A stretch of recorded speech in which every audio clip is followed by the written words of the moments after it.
parle. Chaque jour, Charles et Carole vous présentent la leçon de l'école du sabbat.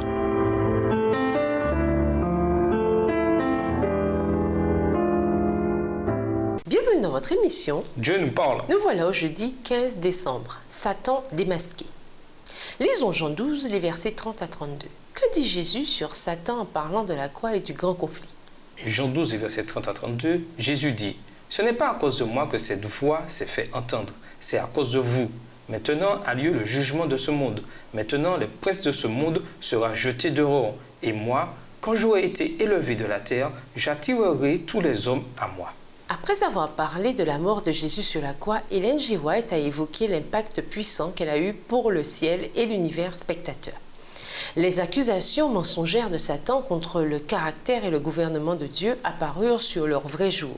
Il avait affirmé qu'en exigeant de ses créatures la soumission et l'obéissance, Dieu demandait d'elles un renoncement et des sacrifices auxquels il n'eût pas consenti lui-même et recherchait uniquement sa gloire personnelle. Or, chacun pouvait maintenant constater que, pour sauver une race pécheresse, le maître de l'univers n'avait pas reculé devant le plus grand sacrifice auquel son amour eût pu consentir. Car Dieu était en Christ, réconciliant le monde avec lui-même.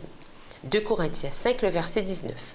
On vit aussi que Lucifer, assoiffé de gloire et de domination, avait ouvert la porte au péché, tandis que pour détruire le mal, le Fils de Dieu s'était humilié en devenant obéissant jusqu'à la mort. Lisons 2 Corinthiens 5, verset 19.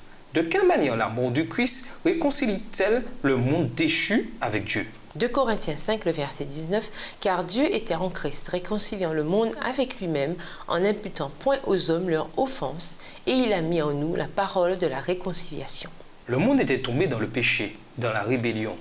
Il avait ouvert la porte aux manigances de Satan, telles qu'elles sont présentées clairement dans le livre de Job, par exemple.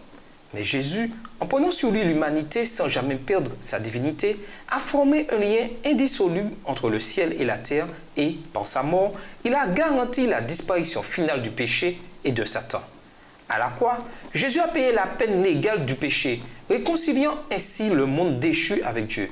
Certes, nous sommes des pécheurs condamnés à mort, mais par la foi, nous avons la promesse de la vie éternelle en Jésus. Quels que soient les péchés que vous ayez commis, Jésus a payé l'intégralité de la peine à la croix. Pourquoi cette vérité extraordinaire doit-elle changer votre vie et vous pousser à vivre en obéissant à Jésus? Et nous vous laissons à cette question de réflexion. Réfléchissez aux différents personnages de l'histoire de Job. Que ressentiriez-vous si vous étiez sa femme, l'un ou l'autre de ses amis ou Job lui-même? En quoi ces pensées peuvent-elles vous influencer lorsque vous souffrez ou lorsque des personnes que vous connaissez souffrent? Au revoir. Et à demain si Dieu veut. Dieu nous parle.